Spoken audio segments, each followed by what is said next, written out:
Hay algo que nadie te dice sobre el precio de ser invisible dentro de tu propia familia. No te lo dicen porque ellos mismos nunca lo han calculado. Pero yo sí lo hice. Me senté una noche en mi cocina, con la lámpara encendida y el silencio pesando en el aire, y lo calculé hasta el último centavo. 223.412 pesos. No, no pesos. Dólares. Y los tengo todos documentados en una hoja de cálculo, con fechas, montos, cuentas de origen y propósito. Ordenados con la misma precisión con la que yo ordeno los expedientes de auditoría en mi trabajo. Porque eso es lo que soy. Soy Valentina Reyes. Tengo 39 años, soy oficial de cumplimiento financiero. Y llevo 6 años siendo el secreto mejor guardado de una familia que nunca me vio como persona, solo como recurso.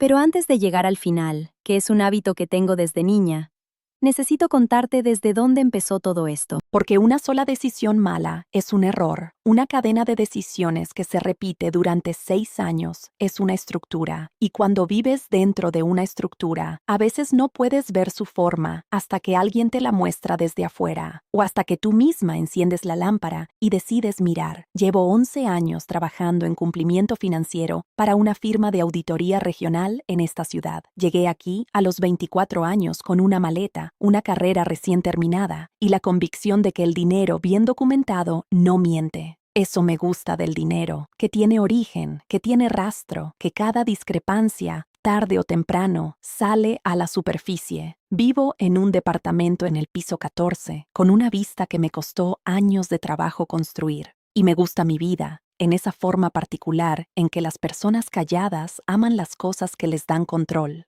Me casé con Rodrigo hace 6 años. Es gerente de proyectos en una empresa de construcción mediana. Es bueno en lo que hace. Es genuinamente amable en la forma en que importa, en privado, en los momentos pequeños. Me quiere, eso lo creo. Pero el amor y la honestidad no siempre viven en el mismo cuarto, y durante 6 años mi esposo los mantuvo muy cuidadosamente separados. Uno para mí, otro para su familia, nunca en el mismo vaso al mismo tiempo. Su madre, doña Carmen Vidal, tiene una empresa de catering que lleva funcionando casi 14 años. La construyó con talento real. Es una cocinera extraordinaria, de esas mujeres que pueden alimentar a 80 personas y lograr que cada plato se sienta personal, hecho con intención. Pero el lado administrativo del negocio siempre fue frágil, márgenes delgados, reservaciones inconsistentes, problemas de personal que nunca se resolvían del todo. Ella lo controla todo y no consulta a nadie, lo cual es tanto su fortaleza como la razón exacta por la que el negocio nunca ha crecido más allá del tamaño de un pasatiempo muy determinado.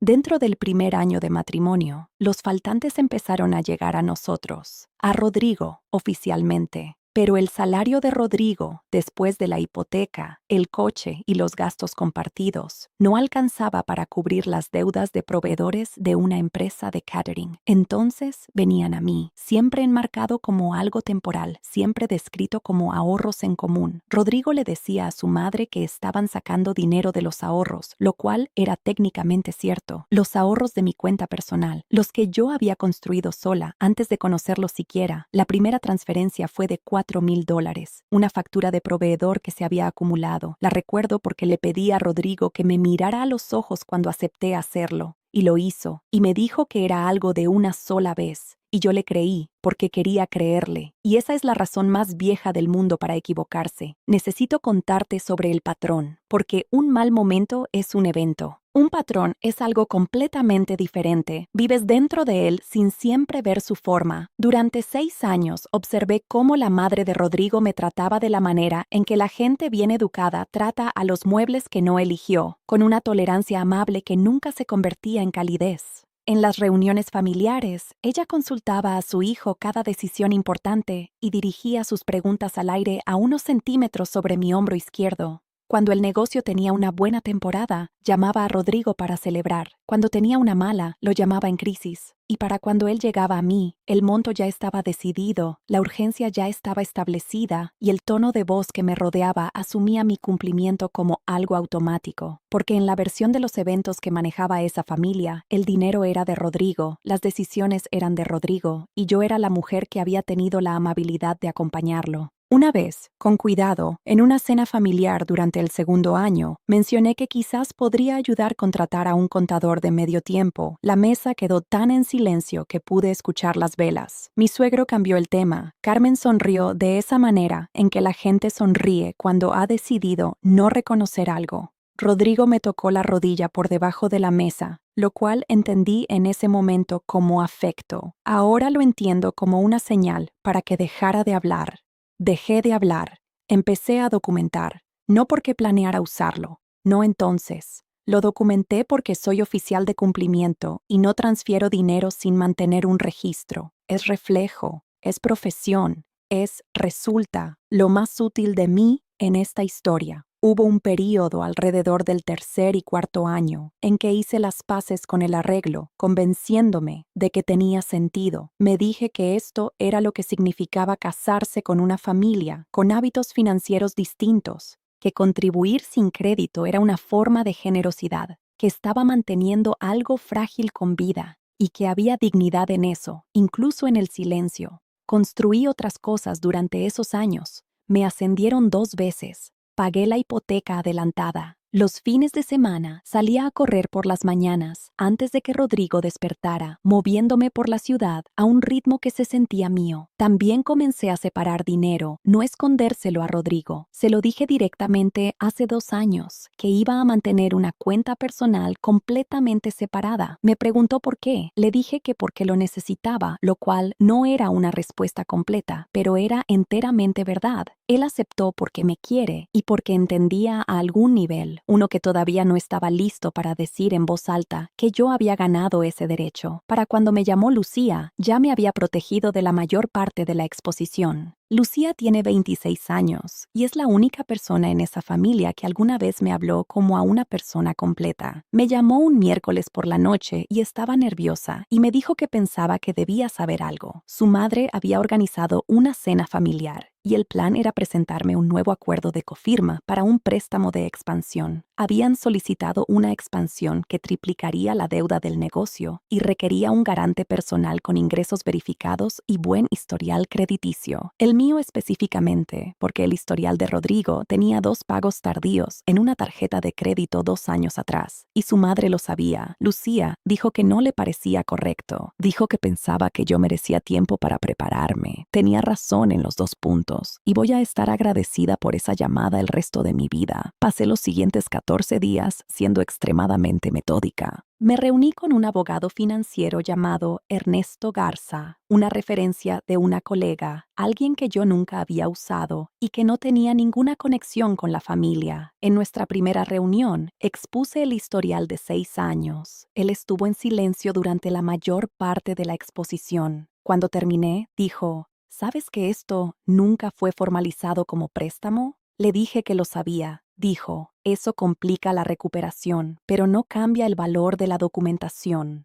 Me ayudó a estructurar el registro en un resumen financiero limpio. Cada transferencia fechada, con origen, anotada. No una demanda legal, no una carta de cobro. Una declaración de hechos, presentada con la claridad que doy a cada informe de auditoría que he presentado en mi carrera. Compré una carpeta, del tipo bueno, con lomo grueso que se queda plano sobre la mesa sin doblarse. La cena era un sábado. Manejé 4 horas. Me puse un vestido que me gusta, tacones en los que puedo caminar bien y los aretes de perlas sencillos que Rodrigo me dio en nuestro tercer aniversario. Llegué tranquila. Había ensayado estar tranquila durante 2 semanas y para cuando entré al camino de su casa ya ni siquiera era ensayo. Era simplemente cómo me sentía. La casa estaba llena. 3 tíos de Rodrigo, 2 primos, una tía que vivía en otra ciudad y que aparentemente había sido traída para la ocasión. La mesa estaba puesta formalmente. Vajilla buena, copas de vino, el centro de mesa de flores que Carmen había arreglado con el cuidado que le pone a todo lo que hace. Hubo brindis, por la familia, por el futuro, por Rodrigo y por mí, por el negocio, por un nuevo capítulo. El padre de Rodrigo alzó su copa y dijo algo sobre el legado. Yo bebí mi vino, asentí y observé a Rodrigo observar el mantel. La carpeta de ellos apareció entre la ensalada y el plato principal. Carmen la colocó frente a mí con la misma gracia con que pone cada platillo. sin apuro, con práctica, como si esto fuera simplemente lo siguiente en el menú. Dijo que era solo un trámite, una firma para ayudar a la familia a avanzar, que el oficial del banco ya había revisado todo y que solo me necesitaban a mí, solo mi nombre, solo mi verificación de ingresos, solo unos minutos de mi tiempo. Dejó la mano sobre la carpeta un momento, luego la retiró. Miré a Rodrigo, él miraba la vela a su derecha, le agradecí a Carmen, le dije que quería revisarla con cuidado, porque eso es lo que hace una oficial de cumplimiento con documentos financieros y que estaba segura de que ella querría que fuera minuciosa. Algunas personas en la mesa sonrieron, alguien llenó mi copa. Abrí la carpeta, leí 3 páginas lentamente, lo suficiente para ser creíble. Luego la cerré, metí la mano en mi bolsa, saqué mi propia carpeta, la coloqué sobre la mesa sin drama, sin gestos exagerados. La puse plana, centrada, frente al extremo de la mesa de Carmen. La abrí en la primera página. Dije, antes de tomar cualquier decisión sobre nuevas obligaciones, quiero que todos aquí entiendan las que ya existen. Dije, esto es un resumen de cada contribución que he hecho a este negocio y a las finanzas de esta familia durante los últimos 6 años. Dije, Rodrigo puede confirmar su exactitud porque estuvo presente en cada una de ellas. Rodrigo no habló.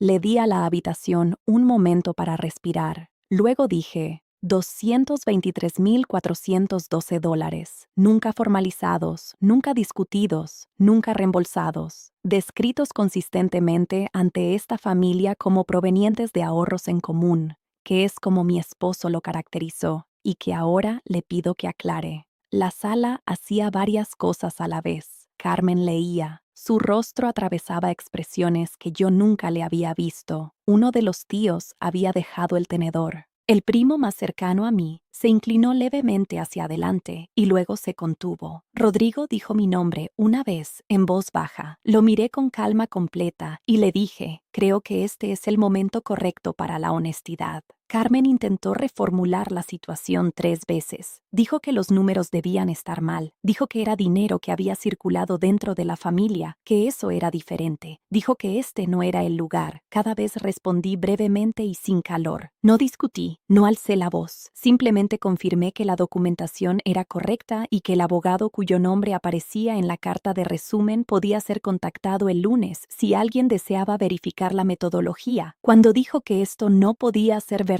pasé a la segunda página, que desglosaba los totales por año con la fecha de la primera transferencia y la fecha aproximada de cada una subsecuente. Le dije, entiendo que esto es difícil de leer, tómese el tiempo que necesite. Dejó de hablar. Miré a Lucía al otro lado de la mesa. Estaba muy quieta, mirando sus manos. Luego me dirigí a todos. No a Carmen, no a Rodrigo, a todos. Dije, quiero ser clara sobre lo que no estoy haciendo. No me estoy yendo de este matrimonio. No estoy emitiendo una demanda legal esta noche. No le estoy pidiendo a esta familia que sienta vergüenza. Estoy diciendo que fui un instrumento financiero silencioso durante 6 años y que ya no estoy disponible en esa capacidad. Si el negocio necesita un garante para un nuevo préstamo, tendrá que encontrar uno que no haya proporcionado ya más de $200,000 de apoyo no reconocido. Dije, quiero a mi esposo. Tengo la intención de seguir siendo su esposa, pero soy una persona en esta mesa, no una firma al pie de una página. Agradecería que se me tratara en consecuencia de ahora en adelante. Luego recogí mi tenedor y pregunté si el plato principal estaba casi listo, porque sin importar lo que estuviera pasando, había manejado 4 horas y la cocina de Carmen jamás había sido el problema. Alguien se rió. Creo que fue uno de los tíos. Creo que no pudo evitarlo. Cenamos. No fue cómodo. No se resolvió nada esa noche. Carmen habló muy poco el resto de la velada y Rodrigo estuvo sentado a mi lado como un hombre que había pasado 6 años construyendo una casa de naipes y estaba viendo cómo el ventilador de la mesa comenzaba a girar. Lucía me ayudó a recoger los platos y me apretó el hombro brevemente en la cocina. No lloré. Manejé a casa esa noche con las 2 carpetas en el asiento trasero. El préstamo de expansión, según me enteré después, no encontró cofirmante. El negocio sigue operando, sigue siendo de Carmen, sigue siendo precario en todas las formas antiguas y familiares. Rodrigo y yo hemos tenido muchas conversaciones desde ese sábado, difíciles, honestas. Por fin. Que es el tipo de conversación en la que yo siempre he sido mejor que él. Todavía estamos trabajando en ello. No sé todavía qué significa eso para los años que vienen, pero sé lo que significa para mí. Significa que la próxima firma que dé llevará mi nombre completo y la daré con los ojos abiertos. Significa que $223,000 de trabajo invisible se convirtieron en la cosa más visible en una sala llena de personas que creían conocer la historia. Significa que dejé de esperar ser vista por quienes habían decidido no mirar. Construí una vida que funcionaba sin su aprobación y resulta que solo necesité el contenido de una carpeta para asegurarme de que finalmente entendieran eso. Si alguna vez has sentido que tu contribución era invisible, que tu voz era decorativa, que tu presencia era conveniente pero tu persona era prescindible, quiero que sepas que los números no mienten y que el silencio tiene un límite. Cuéntame en los comentarios. ¿Alguna vez estuviste en una situación donde tuviste que hacer valer tu valor frente a quienes daban por sentado todo lo que dabas? Me gustaría mucho leer tu historia. Y si esta historia te llegó, no olvides darle like, compartirla con alguien que la necesite escuchar y suscribirte porque aquí seguimos contando las historias que la mayoría prefiere callar.